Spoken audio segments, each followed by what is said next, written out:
If I was Rose, can I just say, if I was Rose, I would have shut up and dealt with it. Do you know what I'm saying? Like, come on. He was so handsome, so handsome. I was definitely Team Cal, I reckon.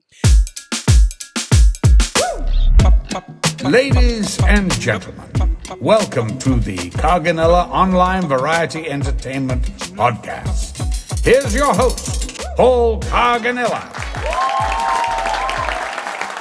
Hello, and welcome to COVE, the online variety show grab bag of entertaining and inspirational programs for our podcast listeners and YouTube viewers. We offer a wide variety of art forms, including music, storytelling, special guest interviews, and so much more. I am your host, Paul Carganilla, and today's guest is a collector and preservationalist, if I may call him that, really, of cinema. He's just a guardian of cinema history, in my opinion. He'll actually be joining us from the future as he lives in Australia, and it's tomorrow there. But before we bring him in and say hello, let's pull the cart back behind the horse and say hello to our producer Craig Jackman. Welcome, Craig. Welcome. Hello, everybody. It's good to be here. So glad to be a part of this episode. I gotta say, I'm a collector of things as well. In fact, my mom always is saying, you need to get rid of that. Especially stuff that I've got since high school sometimes. Do you have any cinema history, pieces of cinema history? We have never even talked about this. You know, I actually do. I actually have 2 Bugs Bunny cells. Really? Yes. One is actually encased in a hard plastic, container. Okay. And it's like a film strip. Sure. Well, no, and that's another one. I've actually got a Star Wars film strip, from like one of the 70 millimeter releases of the early Star Wars movies. So I've got that, and then I've got definitely a cell from a Warner Brothers with Bugs Bunny on it. Okay. And I've always been a fan of the cartoons. Plus, I've also got hanging up on the wall a tribute to Mel Blanc, who, when he passed away, it has a picture of all of the Warner Brothers characters with their heads bowed and a solo spotlight on a microphone with nobody there. Very cool. I get chills every single time I think about it. It was the tribute that was in the Daily Variety after he passed, and then they sold copies of that at the Warner store. So I got a couple of things that are movie TV related. That's awesome. As someone growing up and wanting to pursue a career in film and the entertainment industry, I always was so fascinated by these pieces that were used on set. And my dad had a friend who worked on Stephen King movies, and he would bring home like a giant rat head or a rat tail. And they'd be like, well, in one scene, you can see the tail as it's floating in water and then goes down. And it's just like, that's so cool. Because what happens to these things after the movie is filmed? Who gets to take them home? And what is considered a treasure and what isn't? And I want to say probably about a decade ago now, there was a reality show on TV called Hollywood Treasures. And Jamie, my wife, and I were so into it. And it was basically American Pickers, if you can think of that kind of TV show. This guy owned a prop auction house in Hollywood. The episodes were interesting because there was some people you knew wouldn't part with their belongings and their treasures. And then there were some people who were on the fence about it, and he would try to convince them to put it up for auction.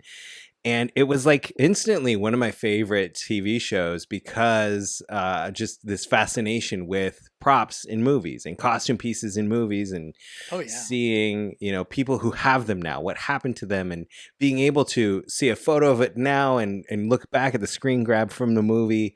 Just so fascinating. And at the time, one of my newer favorite movies called The Adjustment Bureau had just come out. And I started searching eBay for like Adjustment Bureau props. And the prop house, or the studio that made this movie, turned to eBay and put most of the props and costume pieces out on eBay at that time. I was like shocked. I wasn't making enough money to buy them all at the time. So I just got a couple of little pieces. Like I got a pen that's the hero pen that Matt Damon wrote with in one scene. And I've got a couple of tickets that were part of the ferry tickets for another scene at the time. But now, like, being able to search the internet, now that the technology of the world has tied everyone together, and prop houses and eBay and this and that, it's fascinating to me to find out where these things have gone and where they've ended up and who's got them now. Is it in a museum? Is it in a personal collection? And this all comes around, and it's going to start to make sense in a minute when I talk about when I actually a few months ago got to see the documentary about the background actors that were on set of Titanic that we've talked about on this podcast many times. And our friend Alexandra Boyd, who made Ship of Dreams, Titanic movie diaries. And one of the things that Alexandra did when she made the movie, which I just love and just appreciate so much, is she didn't just talk to the background actors who were involved in making the film. She spoke with people who were still so affected by the movie these days and grew up with it, and people who have a love for all things Titanic and their vested interest in it. One of the guests, one of the brightest shining stars of that documentary, when you get around to seeing it, is a collector by the name of Zach Douglas, who lives in Australia, and he has an amazing personal collection, not just of Titanic movie memorabilia, props, costumes, but I know he's branched out to other films as well, and I'd love to talk to him about it tonight. So without further ado, let's bring him in here. Ladies and gentlemen, we're thrilled to talk today with Zachary Douglas. Welcome, Zach. Pleasure. Hi, how are we? So good, and so grateful for you to join us today. How's everything out there in the land down under tomorrow? Yeah, I'm calling from the future. Yeah. It's just turned spring here, so it's a beautiful spring day. And yeah, the weather couldn't be better, really. That's great. And it is Saturday afternoon there. We're recording here on a Friday evening. Any big plans for the weekend you can share with us? Oh, not really. I'm going out to dinner with friends tonight. And I'm fencing here. I'm on a really big property here in Australia, and I'll be doing fencing for the rest of the weekend. It's probably not very exciting, but fencing, like sword fighting? No.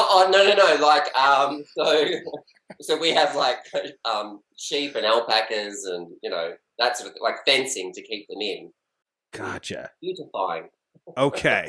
We're on the YouTube live stream. One of our viewers is asking, what city are you in? I'm not in a city per se. I'm just outside of Melbourne, so right down the bottom of Australia. Okay.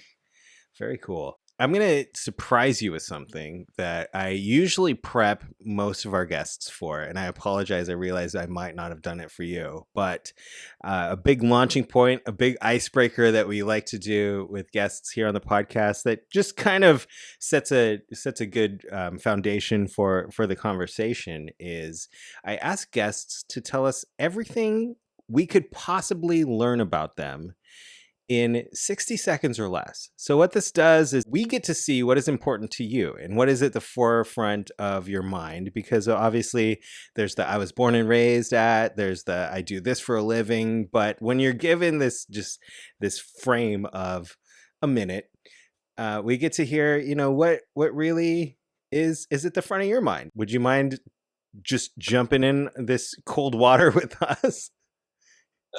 For 60 seconds, Jesus Christ. Well, my name's Zach Douglas. I'm obviously a self-confessed Titaniac, as you can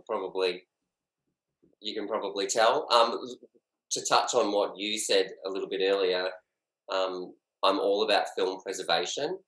I'm a collector, but I like to think that I'm here to safeguard what I have in the collection. I'm in my 40s, fresh 40s.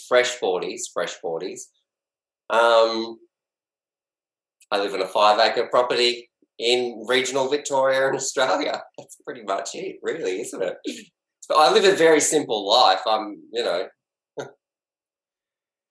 Very good. 40 seconds. You did it in 60 seconds or less, and it's plenty to touch on. And when people end early, I like to throw the extra time that they left on the table for quick interview questions. Favorite band? Favorite band? I don't have one. I really don't. I like all music. I'm very eclectic with my music choices. Okay. I like anything from R&B to classic to rock to 80s hip. I do it all. Yeah. Who was your first concert you went to? Whoa, probably Christina Aguilera. Nice. Probably. What's your favorite food to cook? Anything sort of rustic country, so like pies, roasts, that sort of thing. Very Australian, home cooked. What's your favorite? Yeah. What's your favorite food to eat? Oh, Italian, definitely. Very good. First car? Toyota Camry. What color? It was blue. It was blue, and I wrote it off, unfortunately. Favorite vehicle you've ever owned? Would have to be my Gatsby car, 1925 Dodge Tourer. All right. Well, I took an extra 60 seconds with you because that was fun. But so let's launch into this Gatsby car. Tell us about the Gatsby car. Oh, the Gatsby car. So over 12 months ago now, my father, who is not well, stupidly found this car. It was going to auction, and he virtually put the auction brochure in front of me and said, "You need to have this car. You need to get this car." I was like, "What the hell am I going to do with this bloody car?" So I sort of thought, well, he's not well. We go along with the ride. It'll give him something to focus on while he's doing his chemotherapy. But before we find out more about this, what exactly is the Gatsby car? And you said there's an auction. It is a 1925 Dodge Tourer. That they used in the movie? Yes. Yeah, very much. They used it quite a lot in the film. In Baz Luhrmann's film? Yes. Okay. Yeah. All right. So I'm sorry I just wanted to make sure everybody knew that's what we're talking about. It was a film car that was a hero car from the film. And so your dad's going through chemo. Yes, yeah, he wanted to I thought, well, okay, I'll indulge him. We'll go along with the auction. We put in a ridiculously lowball bid, and I thought, well, we'll just sit with that. And then bugger me, we won it. So we kind of we walked away with this car. I thought, oh God, like what have I got myself into? And the car it's currently not here. It's at the workshop having some major work done on it because it was an Australian car, but they in order to make it look American, they turned it to a left-hand drive, which it should have been right-hand drive here in Australia. So we're trying to convert it all back to. They did a really dodgy job on it, pardon the pun. So we're trying to sort of fix it up a little bit, but the car is costing quite a lot to keep. They're money pits. Vintage cars, if anyone out there owns a vintage car, they will totally understand they are money pits and they are a luxury item. But at the same time too, it was the romance of having this car that just sort of captivated me. And obviously it was a little bit for Dad too. So it is a very, very special car. They used it a lot in the film, and every time they used it, here's a little bit of movie magic for you. Every time they used it, they painted it a different colour. They just thought, okay, well, it's been seen on camera. We need to now spray it a different colour to make it look like a completely different car. So it's got all of these different colours, like coats of paint on it, and I don't know what to do with it, whether I take it back to the original colour or whether we try and keep the Gatsby tie in there. I don't know, but watch this space, I suppose. Yeah. So are you a huge Baz Luhrmann fan, or did you? Yes, massive. And we even went to the extreme. I got in touch with because they had they had 3 or 4 cars from the film, And they, at the very next auction, they put one of the next cars up, which was a New York style taxi cab. And my partner fell in love with the car. We fell in love with the taxi, and he's like, okay, I'm going to get the taxi. So we got in touch with the original owners and said, look, is there any way of like trying to keep these cars together? But unfortunately, we lost the taxi at auction. It went for a ridiculous amount of money. But where I'm going with this is that in speaking with the original owners, they had a lot of other stuff from the Gatsby movie. So they were in the process of relocating. She said, if you want some other stuff from the film, come and pick it up. So we drove all the way to Sydney from right down the bottom of Australia to go and pick up all of this other stuff from the film, just because I was a massive fan of the Gatsby movie as well. But Baz's stuff is incredible. Anybody that's seen his stuff, directors have a signature bit, and Baz is very sort of whimsical and fantastical. It's always a very high polished finish, and I love that about his work. Absolutely. One of my favorite films, top 10 for sure, is Moulin Rouge. I love that one. And admittedly, I feel horrible. I still have not seen Gatsby yet, but I know. Just for me. You've got to see it. If anything, just for my car. I will. So tell us what are the scenes specifically that we can see your car, since it's painted so many different colors? It's more a background car. They sort of used it in the streets a lot. It is the car that Leonardo swerves to miss at the start of the film. And that was like one of the last times they used the car. Because the problem with Baz, with the car, we call the tourer Baz. We've nicknamed it Baz. I love that. The problem with Baz was that they wanted to use it a third time in the film, and they stripped it of everything, wanted to spray paint it a different colour, and then the car stopped working. So they virtually just sort of went, all right, next. And then they just sort of bring in another car.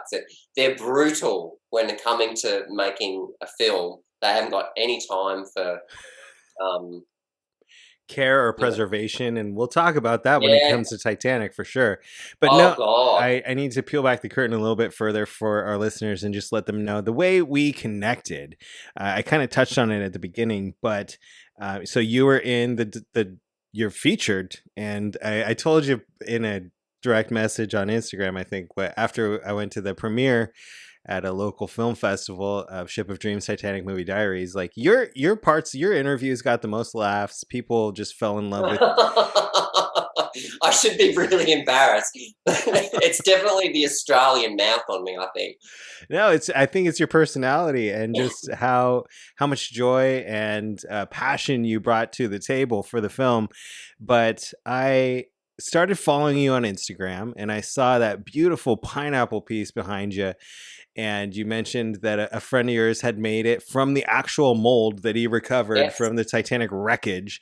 And I DM'd you, and I just, out of the blue, it's one of those, like, you don't know me, but hey.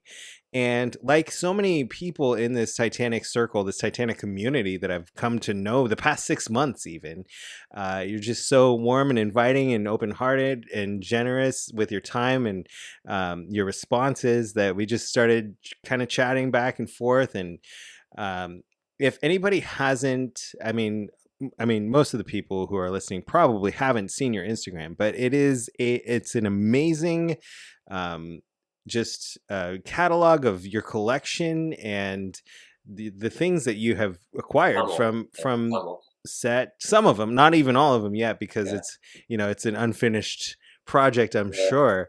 But remind us, what is your Instagram for people who want to go take a look? It is. I'm really bad at Instagram, by the way. It is. I think it's Titanic _ Zach Douglas. I think. I'm really bad. Unfortunately, I struggle with finding time to put into the social media side of things, because obviously you don't get paid for it. It doesn't pay my wage. Do you know what I mean? I do it just out of passion and just because I enjoy sharing things predominantly. Absolutely. But I do struggle to find the time to do that. Like I said, I'm on a big property here, and it consumes a lot of my time. Yes. So, but yeah, I love that people can at least see some of the things that I have.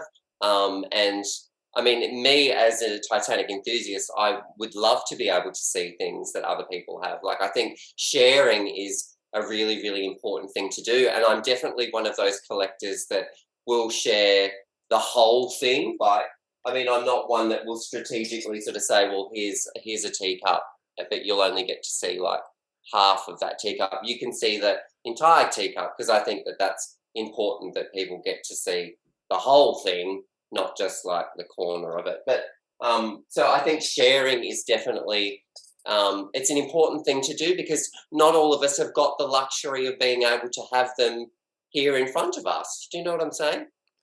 Absolutely. And I do want to talk about that. And producer Craig Jackman in the background read my mind. He did the research. You are, in fact, at Titanic_Zach Douglas, ZACH Douglas. And someone in the live chat said, I'm following now, Diana. Thank you. Oh, that's so sweet. Make sure you read. I always reply to people if they DM me. So yeah. He does. I can vouch for that. He definitely does. Ooh. And that's why we're talking here tonight. I suckered him into being a guest here in the Cove. I suckered.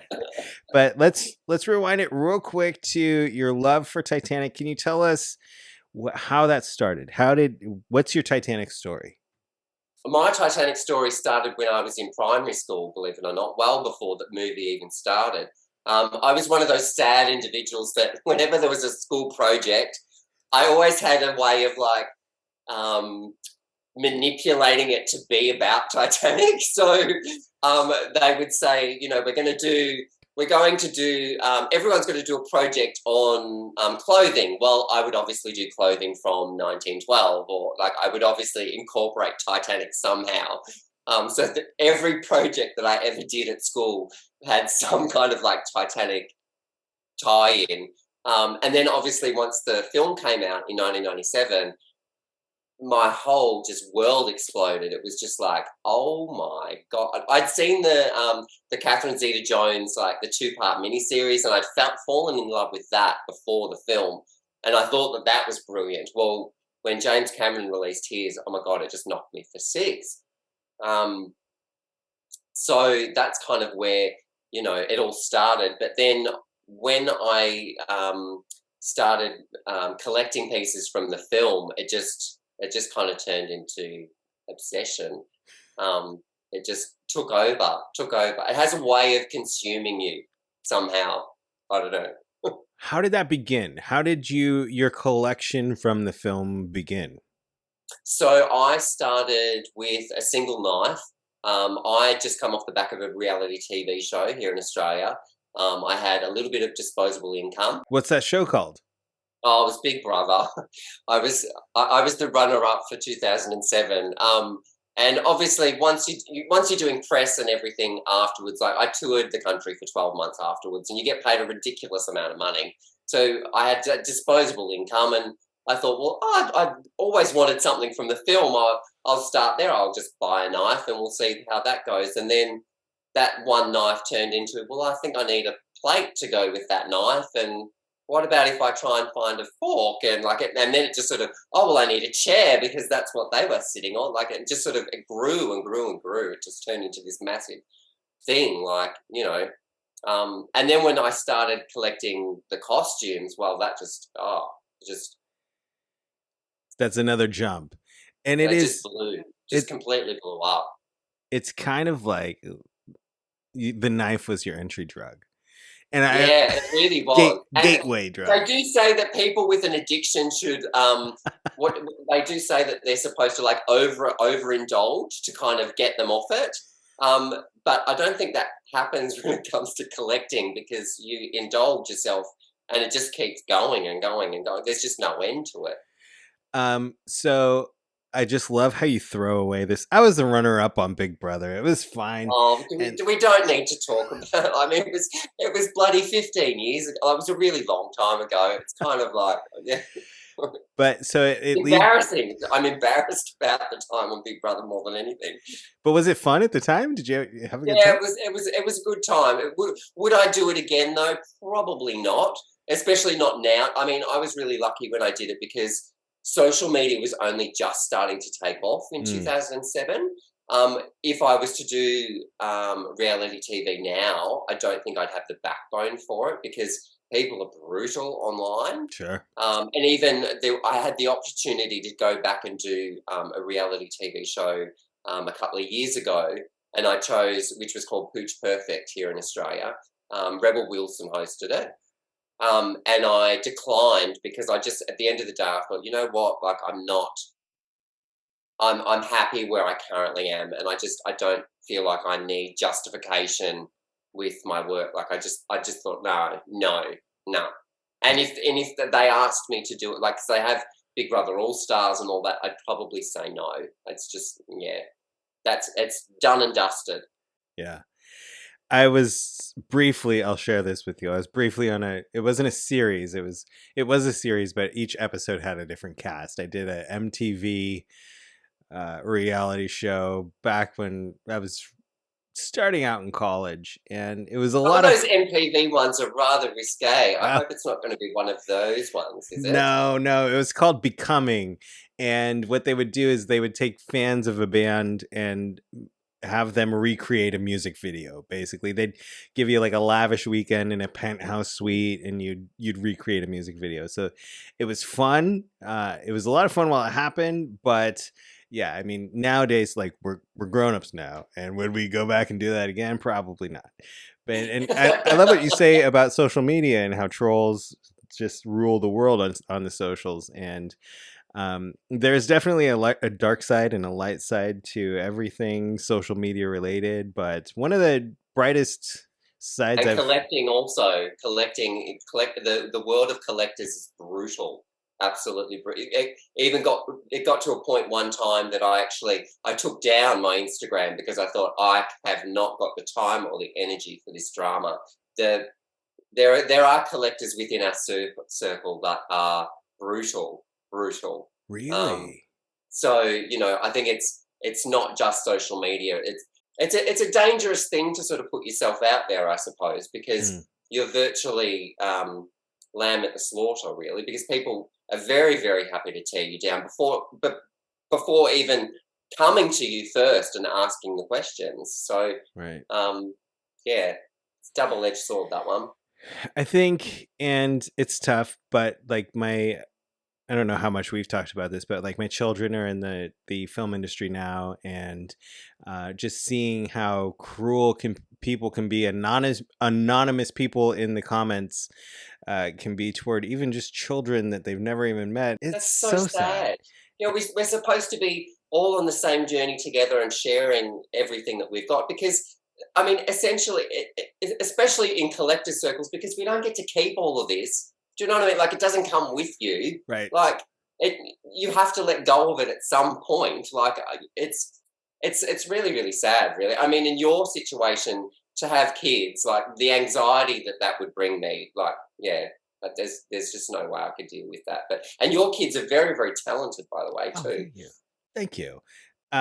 We've kind of talked about the light side and the dark side of social media and the connectivity, but connectivity has really just the way Instagram and social media and the internet has made things available to us has also been a huge blessing as far as, meeting new people like we've met you, and just like finding things that are somewhere in the world.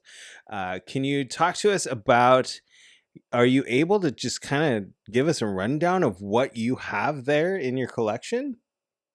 Well, you are right, though. The internet is a very, very magical tool, and without the internet, I certainly wouldn't have what I have now. I own everything from like small props, like silverware and crockery, right through to principal costume that Billy Zane or Francis Fisher wore. I've even got some of Leonardo's stuff.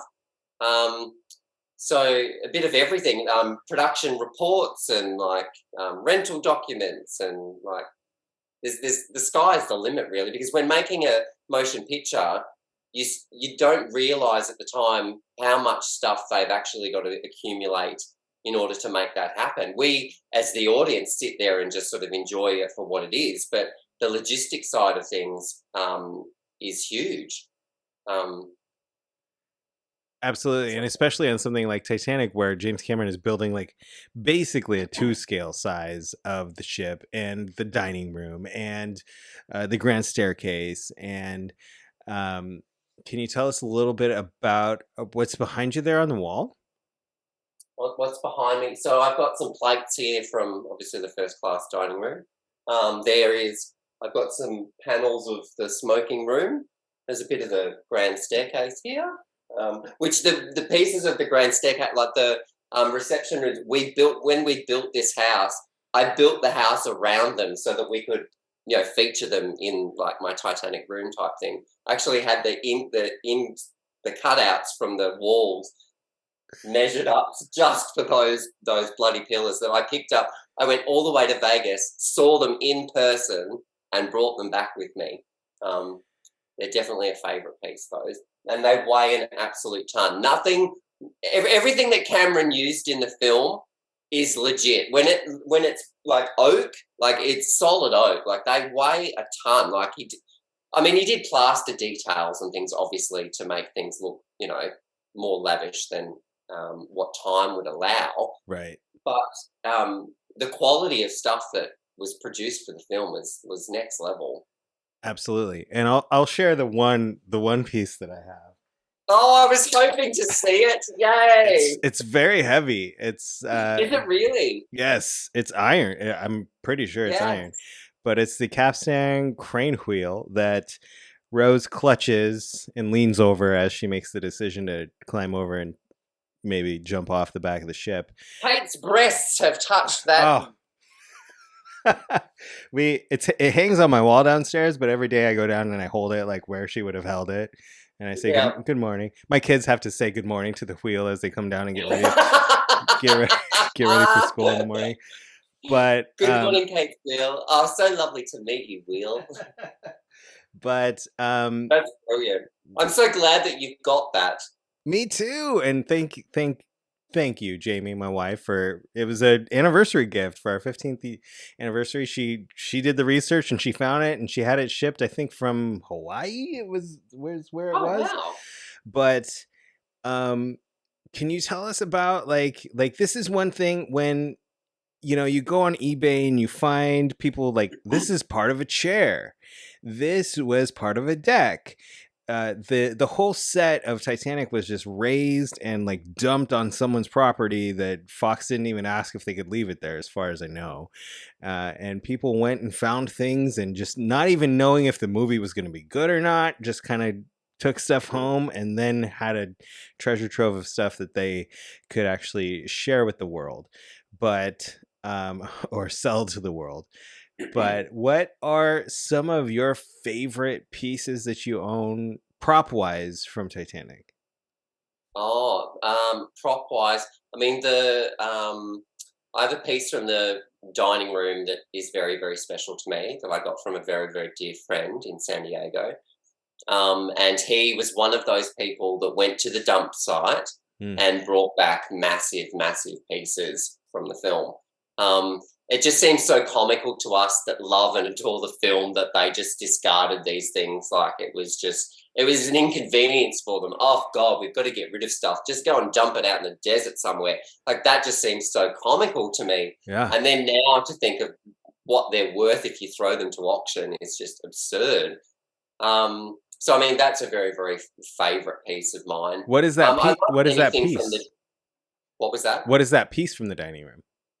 Oh, it's a I'm trying to like sort of. Can you see it there? Oh, wow!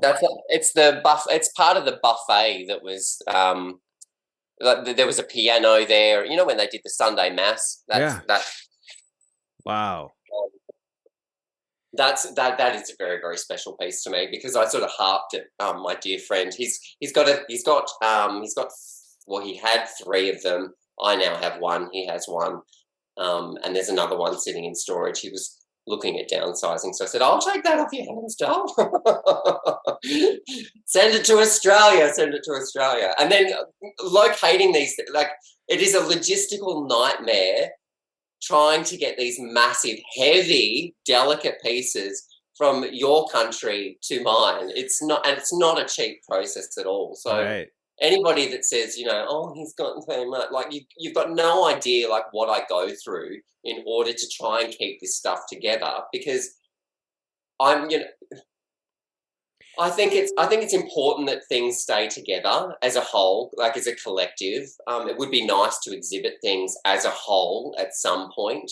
And your wheel, like you need to build on that. So, it can't be just the wheel. It needs to be more. Like you need to Come on. Bench. I'll share some of my contacts with you. I'm gonna All right. link you out to my. No, and I know that based on your Instagram, you've gotten like full benches and things like that, and like you've had them shipped from other countries, and you have to go pick them up. And where did those bigger pieces stay? The bench, I was lucky because the bench was actually here in Australia. There are a few pieces that I was lucky enough. There was a Titanic exhibit. Once the film opened, we had a theme park that was dedicated to Titanic here in Australia, in Sydney. Okay. And they had a lot of stuff shipped over and just used it as props for the Titanic experience that they had here in Australia. But when Fox went broke here in Australia, they liquidated everything. They just put it to auction, and there are bits floating around here in Australia that were from the film. So when I found there was I think it was a chair actually, or a table on Gumtree here in Australia, which is a local auction site. He said, I've got more from the film. I bought some of the stuff from auction. I was like, I'll just take the lot. I'll drive to Sydney. Again, I drove to Sydney, picked everything up that he had and brought it back home. And so that was a luxury. That's, some of the big pieces, I mean, it was lucky that they were here, but the pillars and like the big piece and the chairs, the dining room chairs are always a pain in the ass to get shipped, because one of them came from a reputable prop dealer in London, and it arrived completely broken. So they are hard to ship because, how do we put it? Baggage handlers aren't always so gentle. Hey, guy that works for the airport, this is actually a very important piece of cinema history, and please be careful with it. Yeah, sure, okay. And I've got stories of a dear friend of mine, a collector in Queensland who's got Molly Brown's hat, had a story about when he went to pick it up, because it had ostrich feathers in it. You can't bring anything like that here down under. You have to have it classified, or it has to be sprayed, or it has to be treated so that you can bring stuff like that into the country. And because it had ostrich feathers on Molly Brown's hat, he got held up at customs. And when he went to pick up the hat to say, look, do what you need to do, that the way that they were throwing it around in customs it made his heart stop. That story just gives me nightmares, because they're so delicate. It was a hat that's 100 years old, and they were just throwing it around like it was worth nothing to them.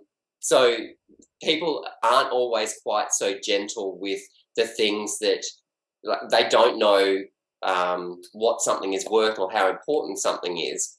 So even when I picked up the panel that it's got all the lovely plasterwork from the dining room, they literally went at it with a forklift, and I just my heart just thought, oh my God, if they drop this, like, I'm ruined. Like it's just going to be shattered into a million pieces.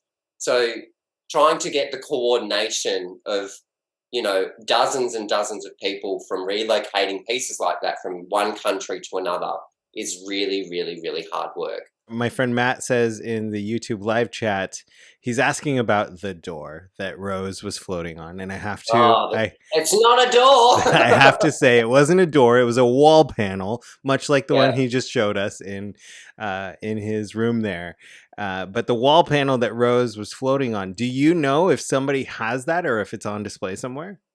I'm pretty sure it's with Planet Hollywood. I'm sure Planet Hollywood own it, which... Planet Hollywood, I've been told, because I've got a lot of the stuff that Planet Hollywood had in their inventory. They're slowly getting rid of things. Wow. Slowly getting rid of things. They sent a lot to auction a couple of years ago, and I think just to kind of try and get back some of the costs of their bad financial decisions. I don't know. Am I allowed to say that? I Sure. don't know. Yeah. So I think they still have quite a lot of stuff from many, many, many films. But I'm pretty sure they've got the panel. I'm pretty sure. Wow. And so that kind of leads me to the way that you are able to kind of track where things are and who's got them in their collections led to something that was really interesting. Well, we haven't really touched on your expansive. Let's just talk about that real quick. Your expansive costume collection from Titanic. What are some of the pieces that you have that were screen used in the film? I've got a lot of background stuff. One of the rental houses, well, actually a few of the rental houses that I've got stuff from, they liquidated their stock many, many years ago. And when I came across anything from Titanic, I get it just to try and keep pieces together. Mm-hmm. And it's always really nice to put outfits back together with other stuff that was used from the film. It's virtually impossible to bring things back as a whole these days, but some of the main stuff I've got a lot of Billy Zane's wardrobe, only because I bought it as a bulk purchase. They just, again, it got sold to a rental house and they were like, we don't need this, just get rid of it. So I bought everything that they had that was Billy Zane related, and it was like, oh my God, that's trying to work out what was used where type thing, because in my collection, I've got like 4 or 5 of his vests, but they all look the same. You've got I've got 3 dinner vests. And it's like, well, which one was used where? Right. So it's kind of, the fun of that. But I've got a few of Frances Fisher's pieces, which I love. I think personally she had the best wardrobe for the entire film, because a lot of her stuff was legitimate vintage. Yeah. Like I said, I've got one of Leo's vests from the suicide scene, from your wheel scene. Nice. Your wheel scene. Yeah. What else is there? I've got some of the captain's things, officers' uniforms. Like there's a lot there. There's an entire room that's just dedicated just to costume, because the hats and things take up a lot of space. They're not easy things to keep in storage. So, and you've got like one of your Billy Zane shirts has the coffee spill on it still. Yeah, still.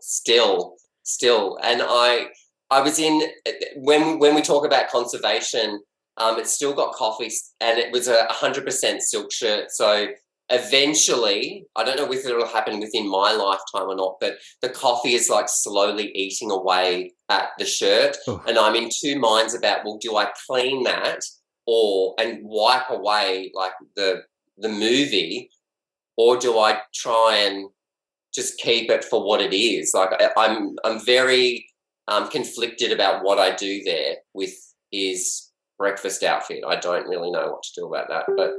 And just for anybody who's watching or listening and doesn't understand why there would be coffee on a Billy Zane shirt, which scene is that from? That's from the breakfast scene. Where I thought you would come to me last night. That one, like, and he turns over the breakfast table. My fiancé. The one, well done. Yeah, well thank done. you. Thank and you. Obviously, some of breakfast gets splattered on his gorgeous, vintage shirt, but. They obviously had a few shirts raring to go, so that every time something got spilt, they next type thing. But yeah, amazing. That is one of my favourite pieces too. I like that. And when I got to meet Billy a few years ago, he told me that he remembers everything about that day. So it was a tough day, but they did some great work in that scene. He was wonderful as Cal. Absolutely. Wonderful. I'm writing like a fan fiction screenplay of Titanic, but Cal is the hero and Leo's the villain. I can't wait to read that, because a lot of us would have preferred Cal, I must say.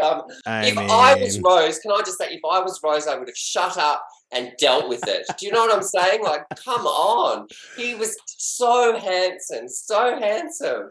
I was definitely Team Cal, I reckon. There's a lot going on there. But I wanted to talk about you're a preservationist, but you're also an advocate. And when you see stuff that doesn't look right, you speak up. And you have a piece. You have the pink coat? Yeah. Well, I've got one of J. Peterman's. It's not a. It wasn't a screen used one. And if you want to talk about the coat saga, like, I'm happy to talk about it. Yeah. We had an issue with a piece that went to auction recently, and some of the Titanic enthusiasts noticed that it was not legit, and we virtually got pushed to the side and said, well, deal with it type thing. But I guess it is what it is. It's very much, there is a clause in any auction house, and it's buyer beware. So a lot of the time, some of the auction houses, when they're virtually going to make tens of thousands of dollars from a single item, a lot of the times they won't pull a piece. But it was just interesting that once one person had spoken up about it, Dale McCarthy, you should talk to Dale if you haven't already. Yeah. We just sort of got pushed to the side. So I guess it is, at the end of the day, it is what it is. Everyone will always know that as the questionable coat because it is missing a lot of the things that were in the film. So I guess it is what it is, I suppose. Yeah, so I'll just update everybody for fill in the details. So a piece went to auction that they were claiming was Rose's pink coat from Sinking Day, right? Yeah. And there's a what would you call it? A fashion designer who put out replicas of pieces. So after the film wrapped, J. Peterman was a company that bought a lot of the props and costumes from the film, and they went to the extreme of reproducing some of them so that people could have their own little piece of Titanic. And some of his replicas were so spot on that if you saw them side by side, it would be very, very hard to tell what was real unless you knew what you were looking for, So I think at some point, someone has either decided, well, our replicas are pretty good. Why don't we just pass another one off as the real thing? We'll pop it, we'll sell it for a little bit more. No one will ever know. Well, it wasn't until 25 years later that one little designer over in the UK went, actually, it's missing a few things, that people started to question it. So at some point, somebody has done the unthinkable. I wasn't pointing, I'd just like to clarify, I was never pointing fingers and saying that certain people knew about the stuff up. Right. That was never my intention at all. It was just to bring light so that whoever was purchasing the coat knew of those differences. But unfortunately, it still got sold. It went for a ridiculous amount of money. And good luck to them if they are bashing around the house. And I don't know what they're doing with it, but it'll always be very, very questionable for us. But at the end of the day, though, it is just a coat. So we have to remember that too, that these things at the end of the day it is just a teacup. Like, yes, it was used in the film, but great. The monetary value of it is whatever the person who's buying it says that it is. So whether we have the right to say whether that was or wasn't used in the film is completely irrelevant. Absolutely. And it's the thing about movies and cinema and what it makes us feel and our attachment to it, and that draws us to it. And on behalf of the entire COVE Podcast community, this was such a fun time and fun conversation. And for anybody out there, again, it's if you're on Instagram, he's going to continue to update it, I'm sure, but it takes a lot of time and effort. I try. Yes, I know. He's at Titanic_Zach Douglas. That's Zach with an H, and his collection's unbelievable. and he takes such care in the preservation and collection of Titanic memorabilia, among other movies that he loves. I encourage you to follow him there. And like I said before, the entire collection isn't up yet, so I do apologise. I will get to it. I will get to it because I've got other stuff from other films that I would love for people to see as well. So, yeah, I will try harder. But be patient with me. Be patient with me. People need to tell me what they want to see because I never know what to bloody post about. It's in the digital Zach Douglas Museum. You've got so much great pieces. And thank you again, Zach. And have a great rest of your day. Thanks, Dog. Good to see you. So much fun. Wow.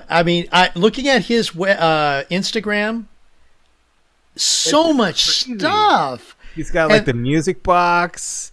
He's got gloves, so many costumes. The hats, the costumes, the jewelry. Yes. There's a full dinner setting. I think he has like 7, almost 8 complete dinner settings, and those go for bank. Like if you go on eBay, like I'd love to get a plate from the movie production, but like the cheapest one you can find is like $800. But just to think, like if you're somebody who's such a big fan of the movie, to think like this is the shirt from when Cal flipped the table and it still has coffee stains on it. Like these are the coffee stains from when they shot the scene. Like that is wild to think about, and it's very sad to, much like the wreckage of the Titanic on the bottom of the ocean, that's becoming its own ecosystem. How he talks about how the coffee is just eating away at the silk, and someday it'll just be shredded. So interesting and also important. It's important to the people who care about it, you know? Mm-hmm. And it's fun to talk to people who care about it and people who own those pieces and want to make sure that they are preserved so people can enjoy them for much longer time. And it's interesting you bring that up because you kind of bring me to the poem that I have for today. It's a Shel Silverstein poem. Oh. And for those of you who don't know who Shel Silverstein is, he's an American writer, poet, cartoonist, singer-songwriter, musician, and playwright. He's known for his book, A Light in the Attic, and most famous poem is The Giving Tree. Yes. And as collectors, what Zach was saying, yes, it needs to be more. Well, Shel Silverstein, in his own inimitable way, came up with a poem called Hector the Collector. Yes. So I thought that would be appropriate to share with everybody tonight as our little poetry corner for the COVE podcast. Absolutely. Can't wait to hear your interpretation. Ladies and gentlemen, Craig Jackman interpreting Shel Silverstein's Hector the Collector.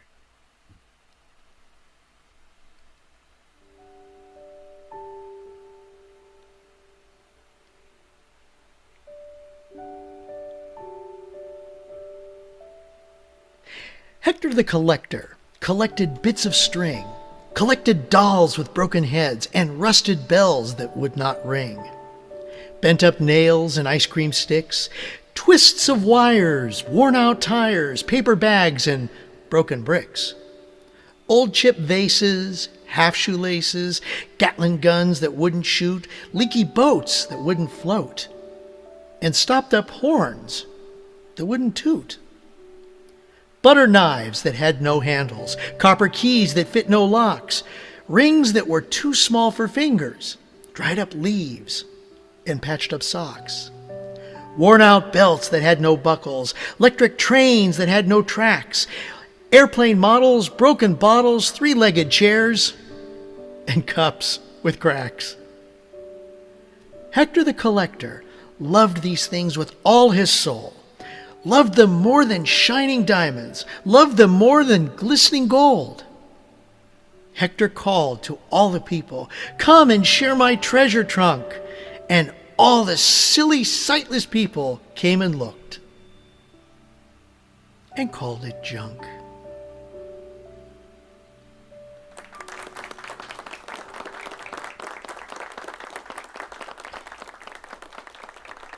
It's in the eye of the beholder, right?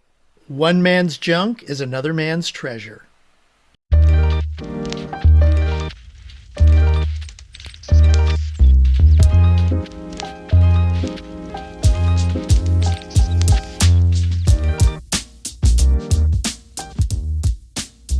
If you enjoyed this episode, please help us spread the word. All recommendations help immensely and are greatly appreciated. And an invitation to anybody at home, you can help the show grow and keep going by leaving great reviews wherever you enjoy your podcasts. I appreciate you all so much, and I hope you have a great week. Of course, as always, make it count.